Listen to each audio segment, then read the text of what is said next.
제가 오늘 빌립보서 3장을 계속 읽어보니까요, 이 앞에 지난주에 공부했던 내용과 아주 예리한 대조를 이루고 있습니다. 한번 여기 18절부터 한번 읽어보겠습니다. 18절에 보시면, 내가 여러 번 너희에게 말한 적이 있고 지금도 눈물을 흘리며 너희에게 말하는 많은 사람들, 곧 그들이 그리스도의 십자가의 원수로 걷느니라. 그들의 마지막은 파멸이요, 그들의 하나님은 그들의 배요, 그들의 영광은 그들의 수치스러운 일에 있고 그들은 땅의 일들을 생각하느니라. 20절, 우리의 생활 방식은 하늘에 있으며 거기로부터 또한 우리가 구원자 주 예수 그리스도를 기다린다 말씀하고 있습니다. 그러니까 18, 19절과 19절 이하가 서로 대조가 됩니다. 땅의 일들을 생각하는 십자가의 원수들의 생활 방식이 나오고, 그리고 우리는 뭐예요? 하늘의 생활 방식이 나옵니다. 그리스도의 생활 방식이 나옵니다. 그리고 앞에는 수치와 파멸이 나와 있다면 뒤에는 영광스러운 부활의 소망이 나오네요. 그리고 앞에 그들의 하나님은 멜리, 배이지만 우리는 누굴 기다립니까? 우리 구주 예수 그리스도를 기다리는 삶으로 지금 대조하고 있습니다. 우리의 생활 방식은 하늘에 있다고 말씀하고 있습니다. 근데 십자가의 원수들은 욕심과 정욕을 따라서 부끄러운 삶, 수치스러운 삶을 살아가면서 땅에 속한 일만 생각하는 사람들입니다. 그러니까 우리 참 성도들의 모습과 대조하고 있습니다. 여러분, 그리스도의 복음을 거부하고 죄 사면의 보혈을 거부하는 십자가의 원수들의 마지막은 파멸입니다. 멸망입니다. 하지만 예수 그리스도를 자신의 구원자와 주님으로 믿어서 구원받은 성도들은 영광스러운 소망이 있다고 증언하고 있습니다. 이게 얼마나 놀라운 대조가 됩니까? 사실 우리의 신앙을 평가하는 척도, 우리의 영적 상태를 평가하는 척도가 여기 있습니다. 여러분이 이 땅에서 잘 되는 것만 관심이 있고 주님 오시는 날 하나님 앞에 우리가 어떻게 설 것인지, 그게 아무 문제가 되지 않는다면, 그게 아무 걸림이 되지 않는다면, 아무 불편함이나 찔림이 없다면 그 신앙은 타락한 상태이고 아주 위험한 처지에 있는 신앙이라고 할 수 있습니다. 우리는 언제 주님께서 오실 것인가, 이 부분보다는 우리가 어떻게 주님 앞에 설 것인가, 여기에 더 집중해야 한다는 겁니다. 그리스도인은 하늘의 소망을 가지고 지금 이 현재를 살아가는 사람들입니다.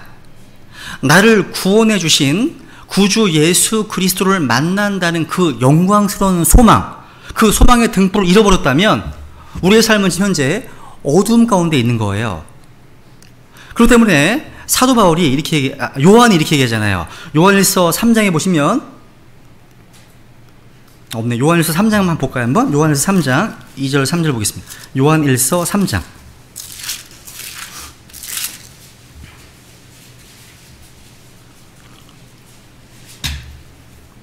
요한일서 3장 2절 3절 같이 읽어볼까요? 시작.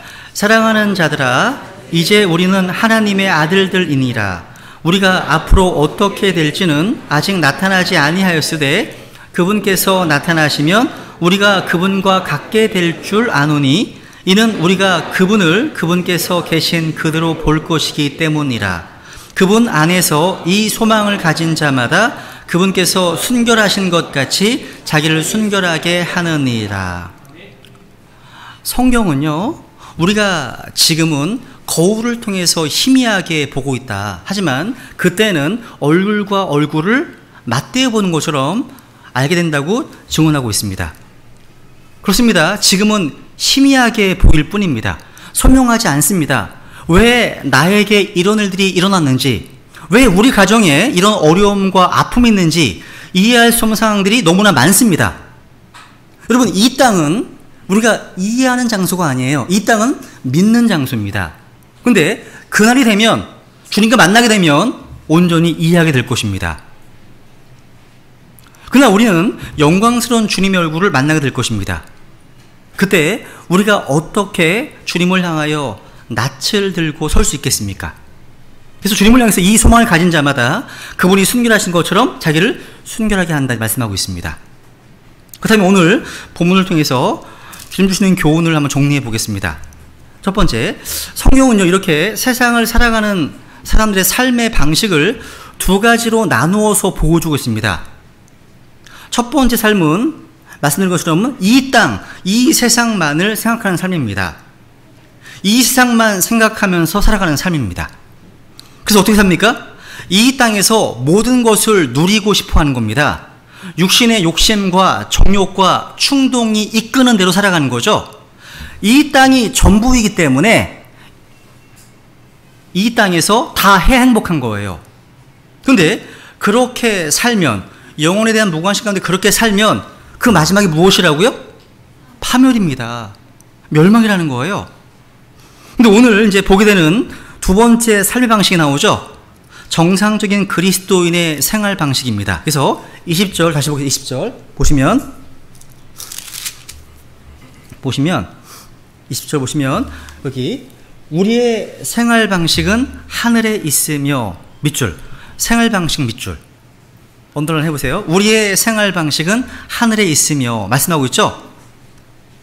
여기서 생활 방식이라고 번역되어 있는 단어는 영어로 conversation입니다. 오늘날로 대화란 말 쓰잖아요. conversation. 여러분, 이 단어는요 갈라디아서 1장 13절을 비롯해서 킹제임스 성경에서 보면 눈에 보이는 어떤 행위라는 의미로 쓰이고 있음을 보게 됩니다. 그래서 여러분 읽어보실까요? 13절 시작. 과거에 유대인들의 종교 안에 있을 때 행한 나의 행실에 관해 너희가 들었거니와 내가 하느님의 교회를 극도로 핍박하여 피폐하게 하였다. 그러니까 과거에 행했던 행실, 어떤 행실입니까? 하느님의 교회를 핍박했다, 피폐하게 했다. 이런 컨버세이션을 말씀하시는. 그러니까 이런 행위로 규정되어 있다는 거죠. 그리고 야고보서 3장 13절에 보시면 그는 지혜의 온유함으로 선한 행실에 나오는 자기에게 보일지니라. 그러니까 컨버세이션이 보이는 거예요. 눈에 보이는 겁니다. 그리고 베드로전서 3장 2절에 보시면 두려움이 동반된 너희의 정숙한 행실 그들이 눈여겨본다. 비홀드, 보고 있죠? 이건 시민권이 아니에요. 그러니까 성경의 용례가 눈에 보이는 어떤 행실을 말하고 있는 겁니다. 근데 오늘날 변개된 성경들이 NIV 비롯해서 다 헬라어를 가지고서 생활 방식이라는 이 단어를 커먼웰스나 아니면 시티즌십, 시민권이라는 의미로 번역해 버리는데 이것은 미스입니다. 에러라는 거죠. 개역 성경, 개역 개정판, 또 한글 킹제임스 성경에서도 이것이 시민권으로 번역되어 있습니다. 근데 아닙니다. 흠진역 성경이 번역된 대로 생활 방식이 맞습니다. 노아 웹스터 영어 사전에 보시면요, 시민권이라고 번역한 내용은 잘못임을 금방 알게 됩니다. 노아 웹스터 사전에 보시면요, 이 컨버세이션 단어의 첫 번째 의미가 뭐냐면 conduct, behavior 이렇게 되어 있습니다. 행위의 행위. 그 때문에 성경적인 용례나 사전적인 어떤 의미에 있어서 생활 방식이 정확한 번역인 겁니다. 근데 여러분 보세요. 우리의 생활 방식은 이 땅에 있는 것이 아니라 어디에 있다고요? 하늘에 있습니다. 이 하늘의 생활 방식은 이 땅의 생활 방식과 일치하지 않습니다. 구원받은 크리스찬들은 십자가의 원수들의 사고방식이나 그들의 어떤 가치관이나 삶의 목표와 전혀 일치하지 않습니다. 우리의 생활 방식은 하늘에 있습니다. 우리 구주 예수 그리스도께서 거기 계십니다. 우리가 애착을 두어야 될 게 거기입니다. 위에잖아요. 그죠? 우리의 보화가 또 거기에 있습니다. 우리의 본향이 또 어디 있어요? 거기에 있습니다. 또 우리가 사랑하는 사람들이 거기에 있다는 거죠. 내가 엄마라고 불렀던 유일한 분이 거기에서 기다리고 계십니다. 여러분, 예수 그리스도의 십자가의 대속으로 구원받은 우리 크리스찬들은 모두 하늘에 속한 백성입니다. 즉 우리의 소속과 신분과 지위가 그렇다는 거예요. 우리의 신분과 소속이 하늘의 본향임을 아는 삶.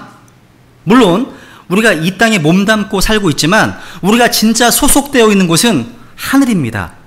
그곳이 우리의 진짜 본향인 줄 아는 삶이 하늘 백성의 삶이라는 겁니다. 그래서 우리의 본향과 소속이 어디인지를 분명히 인식하고 하늘 본향에 대한 사모함을 가지고 그리워하면서 이 땅을 살아가는 삶, 이게 바로 하늘의 생활 방식입니다. 근데 여기 성경에 보니까 이 하늘의 생활 방식은 나중에가 아니라 이미 이 땅에서 시작되었고 적용되고 있습니다. 이것이 오늘 본문이 말씀하고 있는 핵심적인 교훈 중 하나입니다. 다시 보시면 우리의 생활 방식은 하늘에 있을 것이다 라고 말하지 않습니다. 현재형을 썼어요. 우리의 생활 방식은 하늘에 있다고 말씀하고 있습니다. 여러분 에베소서 2장에 보시면 바울이 심지어 이렇게 말씀하고 있습니다. 2장 4절부터 한번 읽어볼까요? 같이 시작. 긍휼이 풍성하신 하나님께서 친히 우리를 사랑할 때 보여주신 자신의 크신 사랑으로 인하여 심지어 우리가 죄들 가운데서 죽었을 때 우리를 그리스도와 함께 살리셨고 너희가 은혜로 구원을 받았느니라. 또 함께 일으키사 그리스도 예수님 안에서 우리를 하늘의 처소들에 함께 앉히셨으니. 우리가 오늘 오후 예배 후에 침례식을 하는데요, 아시다시피 침례의 의미는 우리가 구원받았다는 것을 공개적으로 간증하는 겁니다. 내가 그리스도와 함께 죽었고 함께 묻혔고 함께 살았고 함께 일으켜졌음을 외부에 드러내는 거잖아요. 그런데 여기 6절에 보니까 한 걸음 더 나아가서 우리가 그리스도와 함께 하늘의 처소들에 함께 앉히셨다고 그렇게 하고 있습니다. 우리는 그분과 함께 죽었고 함께 묻혔고 함께 일어났고 함께 하늘에 앉혔습니다. 여기서 우리가 느끼든 느끼지 못하든 상관없이 기록된 말씀 그대로 너무나 위대한 진리이고 사실입니다. 우리가 예수 그리스도를 자신의 구원자와 주님으로 영접함으로 우리 이러한 사건이 바로 이것입니다. 우리가 구원받았어요. 그리스도 안으로 들어오게 되었다면 그리스도께서 행하신 모든 일이 우리 자신의 것이 된다고 말씀드릴 수 있습니다. 내 것이 되는 거예요. 그리스도의 죽으심, 묻히심, 부활하심, 승천하심, 왕자 아니신 거 다 그리스도 안에서 우리와 함께 된 일입니다. 함께. 여기 에베소 2장에서는요 시제가 다 과거 시제로 되어 있습니다. 과거에 우리가 예수 그리스도의 십자가 사랑을 믿음으로 구원받았을 때 우리에게 한순간 일어난 사건입니다. 그래서 하늘의 처소들에 앉은 바 되어서 하늘의 백성으로서 하늘의 생활 방식을 사는 겁니다. 여러분, 미래에 예수님 다시 오실 그때 우리가 하늘 백성 사는 것이 아닙니다. 이 땅을 살고 있는 지금 이 땅에 몸담고 있지만 하늘나라의 백성으로서 하나님의 아들로서 왕과 제사장으로서 그 신분을 알고 그 신분에 맞게 사는 것, 이게 가장 중요한 핵심입니다. 그래서 우리의 본향, 하늘나라를 끝없이 생각하고 그 본향을 그리워하고 그 하늘의 보물을 쌓으며 사는 것, 이게 하늘 백성의 생활 방식이라는 겁니다. 우리가 전에는 하나님에 대해서 죽어 있었습니다. 하늘나라에 들어갈 아무런 자격을 갖고 있지 못했습니다. 근데 우리 주 예수 그리스도로 말미암아 하늘나라에 들어가는 자격을 얻게 되어서 이제 정식 하나님 백성이 되었습니다. 신분이 바뀌었어요. 소속이 바뀌었다는 거죠. 지위가 바뀌었다는 거죠. 이것을 골로새서 13절 시작. 그분께서 우리를 어둠의 권능에서 건져내사 자신의 사랑하는 아들의 왕국으로 옮기셨습니다. 이미 되어진 일입니다. 여러분, 우리가 구원받았다는 것은요, 주의 첫날 이렇게 교회에 오고 안 오고 이런 외적이고 표면적이고 피상적인 차이를 말하는 게 아닙니다. 성도가 되었다는 것은 단순히 세상보다 조금 더 선하거나 조금 더 바른 존재가 되는 것이 아닙니다. 성도는요, 세상이 알지 못하는 두 번째 출생을 경험한 사람들입니다.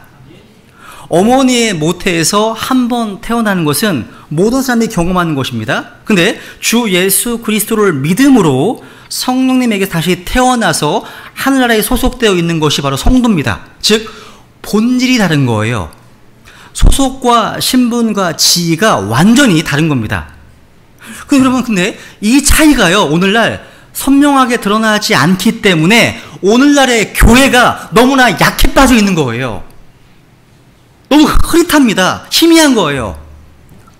여러분, 제가 공군사관 후보생으로 이제 군대에 들어갈 때 다들 가장 이제 힘들어했던 게 뭐였냐면 보면 머리를 깎는 거였습니다. 완전 대머리를 깎아요. 처음에는 머리를 다 깎고 또 사회에서 입고 있었던 모든 옷을 다 벗어야 됩니다. 다 집으로 보내버립니다. 그리고 머리에서 발끝까지 군대에서 지급하는 것만 입어야 됩니다. 왜 그런지 아세요? 사회의 썩은 물을 빼기 위해서랍니다. 이 썩은 물을 빼야 된답니다. 그러니까 신분을 바꿔버리는 겁니다. 이제 일반 사회인이 아니라 국방을 담당하는 군인의 일원이 되었다는 걸 알리는 겁니다. 여러분, 군인이요, 군복을 입고 있으면 뭔가 생각이 달라져요. 어디를 가더라도 항상 뭔가 조심하게 되고 복장을 단정히 합니다. 장교들은요, 비 와도 우산을 안 써요. 품위가 없다고. 그래서 비를 맞고 다녀요, 그냥요. 그리고 주머니에 손을 넣을 수가 없어요. 품위가 떨어진다고. 별거 다 있습니다. 그래서 품위 유지비가 따로 나와요. 장교들한테는. 웃기죠, 그죠? 근데 여러분, 이렇게 군복을 입고 있으면요, 약했던 사람들도 무엇인가 긍지가 생기고 뭔가 담대한 마음이 생깁니다. 그러니까 책임감을 느끼게 된다는 말이에요. 근데 군인이요, 군복을 벗는 순간 마음이 흐트러집니다. 그게 이상해요. 흐트러집니다. 이것은요, 우리의 신분 의식이 얼마나 중요한지 우리 가르쳐주고 있는 겁니다. 그러므로 그리스도인들도요, 하늘에 속한 자들로 하나님의 자녀라고 하는 신분 의식을 가지고 있어야 됩니다. 이게 자기 정체 인식이라고 하시죠? 자기 정체성? 그래서 여러분, 아침에 일어나서 나는 하나님의 아들이다. 난 하늘나라 백성이다. 이걸 생각하고 하루를 시작하면 무언가 다른 삶을 시작하게 된다는 겁니다. 어디 가든지 간에 내가 누구인지에 대한 인식, 신분의식이 있어야 한다는 겁니다. 여러분, 성도들은 그리스도 안에서 예수 그리스도로 옷 입은 자로서 신분이 완전히 바뀐 자들이잖아요. 그죠? 여러분, 교회에 잘 출석하고 좀 더 착하고 잘 웃는 사람들이 성도가 아니에요. 그러니까 한 번 더 태어나서 소속이 완전히 달라진 사람들입니다. 그것 때문에 구원받은 성도들은요, 하늘의 본향을 사모하고 위에 있는 것들을 생각합니다. 우리가 이 땅에 몸을 담고 살지만 이 땅에서 맡겨진 일들을 결코 무시하거나 등한시하거나 무가치하게 여기지 않고 최선을 다하지만 우리의 우선적인 관심사는 뭐예요? 하늘 본향이 있다는 거죠. 영혼이 있다는 거예요. 이게 그리스도인입니다. 이것이 하늘 백성의 생활 방식입니다. 세상은요, 한 걸음이라도 남들보다 먼저 가려고 경쟁하고 자기의 힘으로 권력으로 남을 움직이려고 하고 내가 원하는 것을 다른 누구도 하도록 만들고 싶어하는 세상에서 우리는 스스로 종이 됩니다. 아무도 우리를 종으로 삼을 수 없는데도 불구하고 우리는 진짜 자유자잖아요. 자유자임에도 스스로 종이 됩니다. 스스로 낮춥니다. 여유가 있기 때문에 마음속에. 여러분, 세상을 살면서도 눈물 나는 순간이 많은데도 억울해하지 않습니다. 왜 그렇습니까? 주님께서 보시고 주님께서 아시기 때문입니다.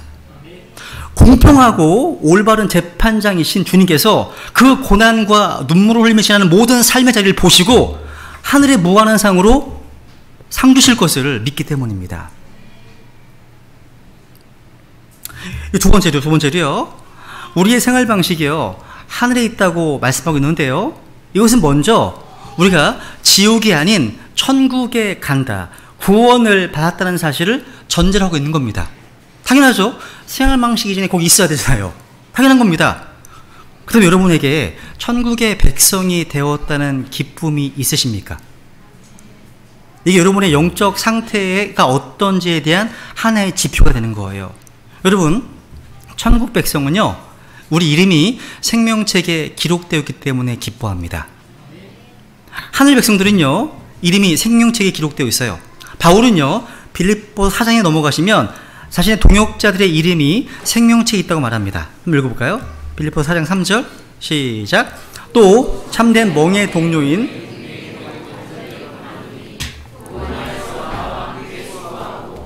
또 클레멘티와 나의 다른 동료 일꾼들과 함께 수고한 저 여자들을 도우라. 그들의 이름이 생명책에 있느니라. 여러분, 생명책에 이름이 기록되어 있다는 것은 복 중의 복이십니다. 복 중의 복이에요. 예수님께서 70명의 제자들을 이제 전도여행에 보내신 적이 있습니다. 전도여행을 다녔던 70명의 제자들이 돌아와서 주님의 이름으로 마귀들도 굴복한 사실 때문에 기뻐했어요. 정말 놀랍더라, 막 이런 거 있잖아요. 보세요. 읽어볼까요? 시작. 70명이 기뻐하며 다시 돌아와 이르되 주여, 주의 이름으로 말미암아 마귀들도 우리에게 굴복하나이다 하니, 너무 기쁜 거예요. 그때 예수님께서는요, 마귀들이 굴복하는 것을 보고 기뻐하는 제자들에게 그것보다 더 기뻐해야 할 일이 있다고 말씀하셨습니다. 그것은 그들의 이름이 생명책에 기록됐다는 사실입니다. 읽어볼까요? 시작. 그럼에도 불구하고 그 영들이 너희에게 굴복하는 이 일로 기뻐하지 말고 오히려 너희 이름이 하늘에 기록되었으므로 기뻐하라 하시니라. 그렇다면 주님께서요, 왜 이토록 생명책에 이름이 기록되어 있는 것을 기뻐하라고 말씀하셨을까요? 그것은 하늘이 어떤 곳인지 주님께서 아시기 때문입니다. 천국의 아름다움과 천국의 헤아릴 수 없는 어떤 복을 아셨기 때문입니다. 예수님은 거기서 오셨어요. 위에서 오셨습니다. 그래서 이 세상에 사시는 동안에 이 땅에 미련이 없었습니다. 다만 한 혼이라도 천국으로 이끌기 위해 전심을 다하셨습니다. 근데 우리 주님은요, 천국만 아신 게 아니에요. 지옥도 아셨습니다. 지옥의 영원한 형벌과 고통을 아셨습니다. 그래서 마가복음 9장에 보시면 주님께서는요, 몸의 한 부분을 잃을지라도 지옥에 가지 않고 천국 가는 것이 훨씬 더 낫다고 여러 번 반복해서 말씀하셨습니다. 천국이 있는 것처럼 지옥도 있습니다. 그때 우리가 구원받아서 천국의 백성이 된 것으로 인해서 항상 감사하고 평생 감격해야 한다는 겁니다. 예수님은요, 지옥을 만드신 분이시기 때문에 지옥을 아십니다. 지옥은 무서운 곳입니다. 어두운 곳입니다. 거기는 한 번 들어가면 나올 수 없는 곳입니다. 꺼지지 않는 불이 항상 기다리는 곳입니다. 또 거기서 기다리는 존재들은 마귀들입니다. 지옥은요, 죄의 문제가 해결되지 않은 혼들이 들어가는 곳입니다. 이 지옥에 가지 않고 구원받을 수 있는 길은 오직 이 땅에서 여러분이 육신을 입고 살아갈 때만 가능한 겁니다. 이 땅에 있을 때만이에요. 지옥에 갈 수밖에 없는 이 죄 문제를 해결하는 길은 바로 주 예수님 믿는 겁니다. 예수님의 피로 우리의 모든 죄가 다 사해지기 때문이죠. 그리고 우리는요, 천국 백성이기 때문에 하나님의 보호를 받습니다. 하나님의 보호를 받습니다. 하나님은요, 자기 백성들을 보호하십니다. 하나님은 자기 백성들을 아실 뿐 아니라 끝까지 사랑하십니다. 결코 버리지 아니하시고 떠나지 않으십니다. 어려울 때는 친히 찾아오셔서 구원해 주십니다. 우리가 어려움 가운데 있으면 있을수록 하나님의 소리가 더 크게 들립니다. 평탄할 때는 속삭이신다면 고통 가운데 있을 때는 큰 소리로 외치십니다. 하나님이신 거예요. 여러분, 우리가 하늘 백성이라고 해서 고난이 없는 건 아닙니다. 사도 바울은 감옥에 있었습니다. 사도행전에 보시면 바울이 많은 고난을 받은 것을 알 수 있습니다. 근데 그때마다 하나님께서 바울과 함께 계셔서 도와주십니다. 바울의 필요한 것을 공급해 주시고 바울 곁에 서서 말씀해 주십니다. 바울이 앞으로 해야 될 일을 말씀해 주셨습니다. 특별히 가장 힘들고 고통스러운 밤에 찾아오셔서 위로해 주십니다. 읽어볼까요? 시작. 그날 밤에 주께서 그의 곁에 서서 이르시되 바울아 기운을 내라.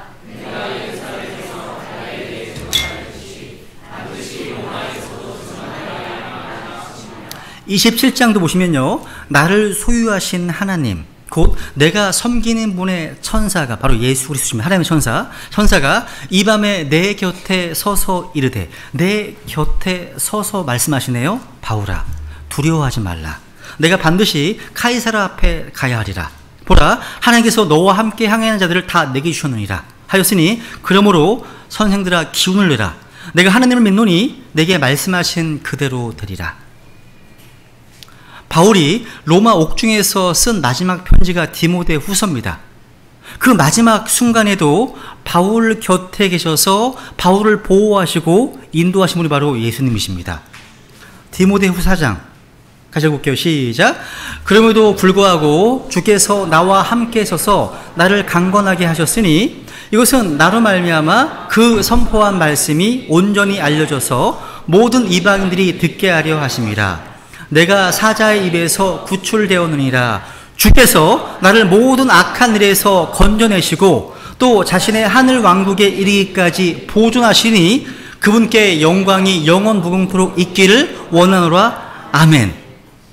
하나님께서는요, 바울을 사자의 입에서 건져내셨습니다. 모든 악한 일에서 건져내셨습니다. 하늘 왕국에 이르기까지 바울을 지켜주신 것입니다. 이제 세 번째로 우리의 생활 방식이요, 하늘에 있다는 말은요, 우리가 하늘의 백성으로서 합당하게 이 세상에서 살아야 될 필요성을 말하고 있습니다. 즉 권리만 있는 게 아니에요. 의무도 있다는 겁니다. 근데 오늘 본문에 보니까요, 특히 하늘의 백성의 어떤 생활 방식으로서 주 예수 그리스도를 기다리는 재림의 신앙을 강조하고 있습니다. 다시 볼게요. 20절. 우리의 생활 방식은 하늘에 있으며 거기로부터 또한 우리가 구원자 주 예수 그리스도를 기다리노니. 우리는 지금 구주 예수 그리스도를 기다리고 있습니다. 우리는 결코 예루살렘에서 재건되는 성전을 기다리는 게 아닙니다.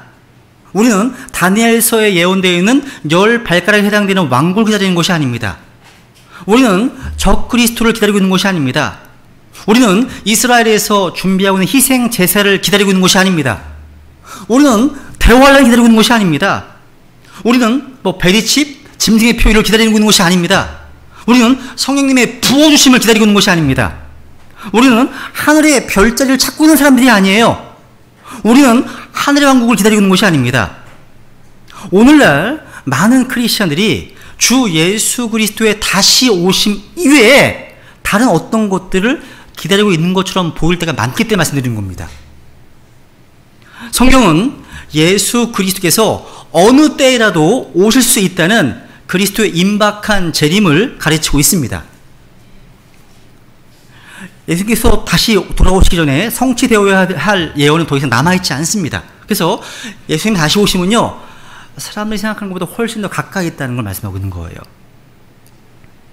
여러분, 우리 구주께서 이 땅에 다시 오심을 여러분 간절히 사모하면서 이 땅을 사는 것이 바로 우리의 생활 방식이라는 거예요. 우리가요, 이 땅에서 무엇이 이루어질 것이라고 기대하지 않습니다.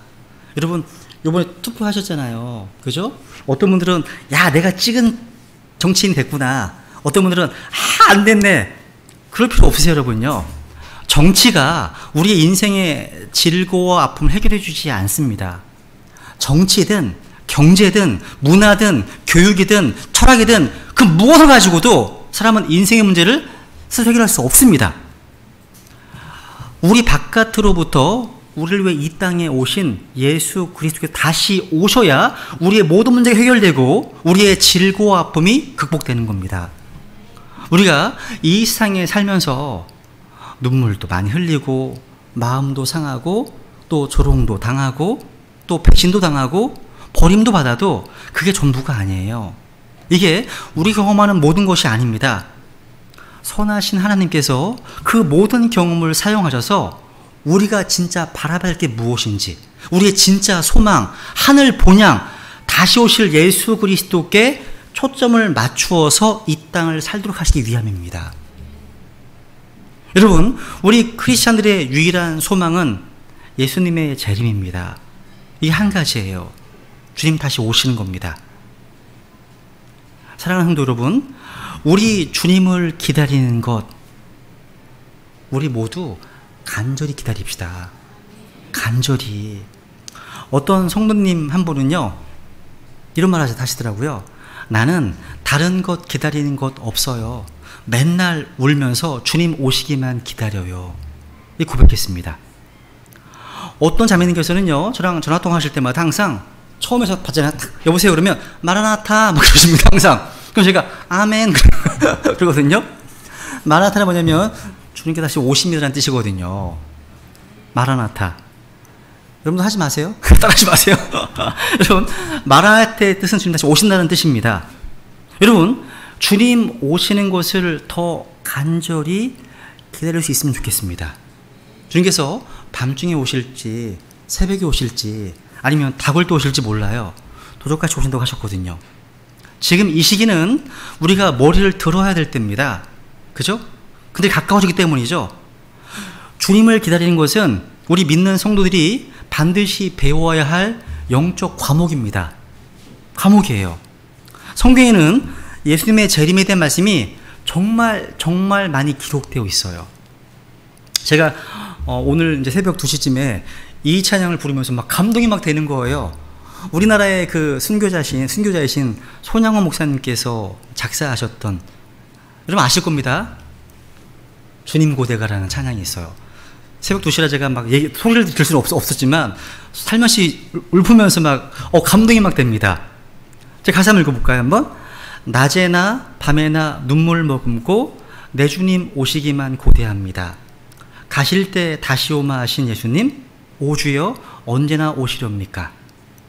또 3절, 먼 하늘 이상한 구름만 떠도 행여나 내 주님 오시는가 해. 머리 들고 멀리 바라보는 맘, 오 주여 언제나 오시렵니까?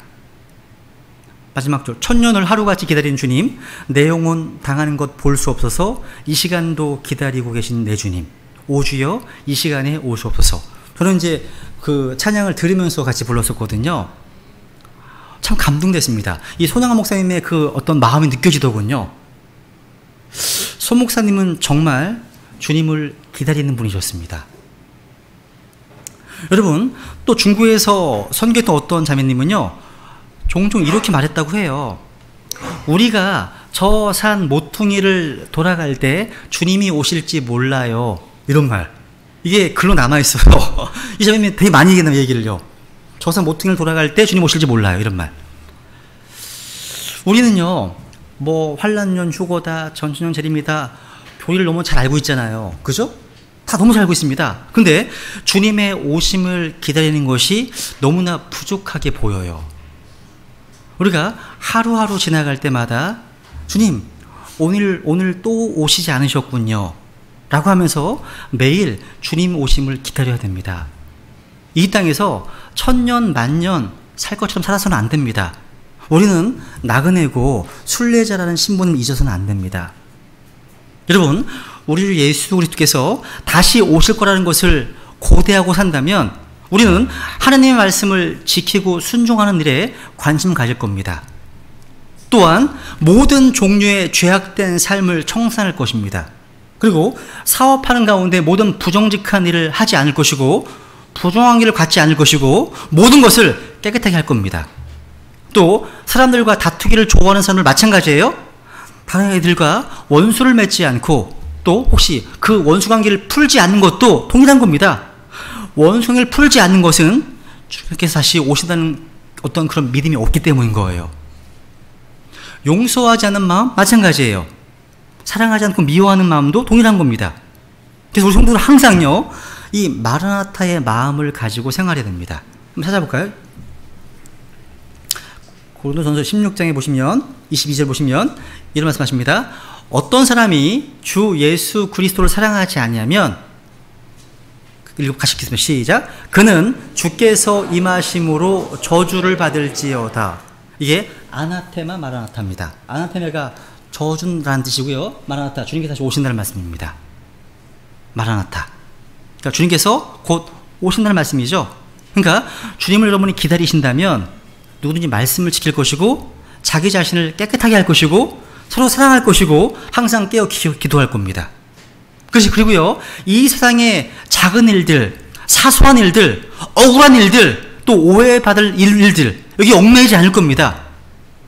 목숨 걸고 재물을 쌓으려고 하지도 않을 겁니다.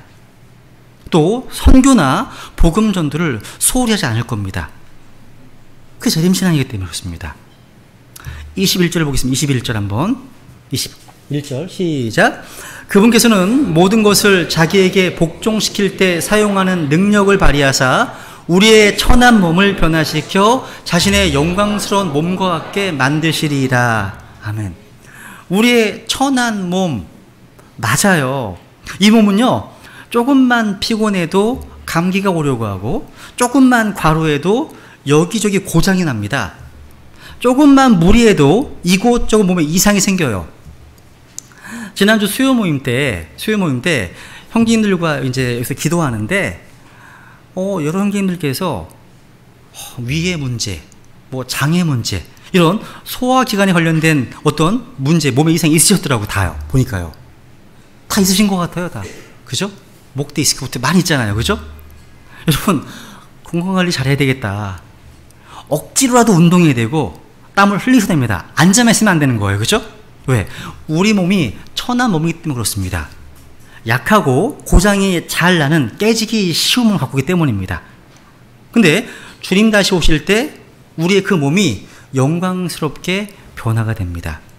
주님께서요, 모든 것을 복종시킬 수 있는 능력을 발휘하셔서 우리의 천한 몸을 변화시켜서 뭘로 바꾸신다고요? 자신의 영광스러운 몸과 같게 만드신다 하십니다. 예수님 자신의 영광스러운 몸이 뭡니까? 부활하셨을 때의 몸입니다. 승천하셨을 때 지자들이 본 몸입니다. 현재 우리에게 있는 복된 소망이 이거예요. 영광스러운 소망입니다. 이 몸은요, 영적인 몸이에요. 눈에 보여요. 살과 뼈가 있어요. 근데 영적인 몸입니다. 이 몸은요, 죄가 없는 몸입니다. 죄가 없는 몸. 또 이 몸은 시간과 공간을 초월할 수 있는 몸입니다. 요한복음 20장하고 마태복음 28장을 비교해 보시면 주님께서 몇 시간 만에 세 잔을 갔다 오십니다. 몇 시간 만에요. 와, 빛의 속도보다 훨씬 더 빨리 이동할 수 있습니다. 그리고 요한복음 20장에 보시면요, 주님께서는요, 벽을 뚫고 오셨습니다. 단단한 물체를 통과해 오셨습니다. 그러니까 시간과 공간을 초월한 몸입니다. 그리고 결코 죽지 않을 몸으로서 날개는 없지만 마음대로 원하는 곳을 갈 수 있습니다. 순간이동이 가능한 거예요. 제가 예전에 무협지를 되게 좋아했었는데, 축지법이에요, 축지법. 야, 저 이거 하고 싶었어, 정말. 근데 주님 오시면 제가 가능해요, 이게. 가능합니다. 그리고 이 몸은요, 빵이든 꿀이든 물고기든 음식을 먹을 수 있어요. 이 몸이요. 먹을 수 있습니다. 성경에 나와요. 그리고 자기 마음대로요, 눈에 보일 수도 있고 보이지 않을 수 있습니다. 이 몸입니다. 이 몸은요, 죽지 않습니다. 이 몸은 썩지 않습니다. 이 몸은 늙지 않습니다. 주님께서 우리 몸을요, 자신의 영광스러운 몸과 같이 변화시켜 주겠다 말씀하십니다. 눈 깜짝할 사이에 순식간에 우리는 주님과 같은 몸으로 다 변화될 것입니다. 한번 읽어볼까요? 시작. 보라, 내가 너희에게 한 가지 신비를 보이노니 눈 깜짝할 사이에 순식간에 다 변화되리라. 나팔 소리가 나매 죽은 자들이 썩지 아니할 것으로 일어나고 우리가 변화되리니. 아멘. 와, 아멘입니다. 그죠? 우리가 어떤 모습, 어떤 모양, 어떤 형상으로 변화된다고요? 바로 예수 그리스도와 같은 형상으로. 읽어볼까요? 시작. 그러나 우리는 다 가리지 않은 얼굴로 거울을 보는 것 같이 주의 영광을 바라보며 같은 형상으로 변화되어 영광에서 영광에 이르렀나니 이것은 곧 주의 영으로 말미암은 것이니라 말씀하고 있습니다. 조금 있으면 순간적으로 변화될 그 순간을 한번 떠올려 보세요. 이런 천한 몸, 약한 몸, 나신 몸, 그죠? 또 썩을 몸, 그죠? 이런 몸을 벗어버리고 영광스러운 몸으로 있게 된다는 것. 이게 참 흥미로운, 설레지 않으세요? 우리가 영혼에 들어가게 될 텐데 영혼을 우리가 어떠한 모습으로 살게 될 것인지 알고 있는 복된 사람들이에요. 놀라운 거예요. 이건 좀 탑시크릿이 아니에요. 이거는요, 놀라운 겁니다. 말씀을 정리하겠습니다. 여러분, 우리의 소망은 하늘에 있습니다. 땅에 있지 않습니다. 우리 배산신내교회 성도님들께서 이런 복된 소망으로 충만해져서 주님만을 간절히 기다리는 무리들이 되기를 원합니다. 여러분, 이 시대가 마지막 날로서 위험한 때로 믿습니다. 주님 오심이 가까운 이때에 우리 모두요, 다른 것 원하지 않고 오직 주님 한 분만을 원한다고 주님께 고백하지 않으시겠습니까? 오늘날 우리가 이 땅에서요, 뭐 교회 생활이 좋고 형제들과 함께 뭐 교제하고 누리는 것도 좋고 또 교회를 세운다고 하면 서로 봉사하고 일하는 것도 좋지만 여러분 꼭 잊지 말아야 할 것이 있습니다. 그래서 우리가 이 땅에서 천년, 만년 살 존재가 아니라는 겁니다. 우리는 잠시 후면, 정말 잠시 후면 본향으로 돌아가야 할 사람들입니다. 영원한 집이 기다리고 있어요. 오늘 우리는 하늘 백성으로서의 생활 방식을 다시 되찾아와야 됩니다. 우리 마음속에 땅의 것들이 아니라 하늘에 있는 것들로 가득하기를 기도하면서 지금 이 시간 주님께 은혜를 구하겠습니다. 기도하시겠습니다.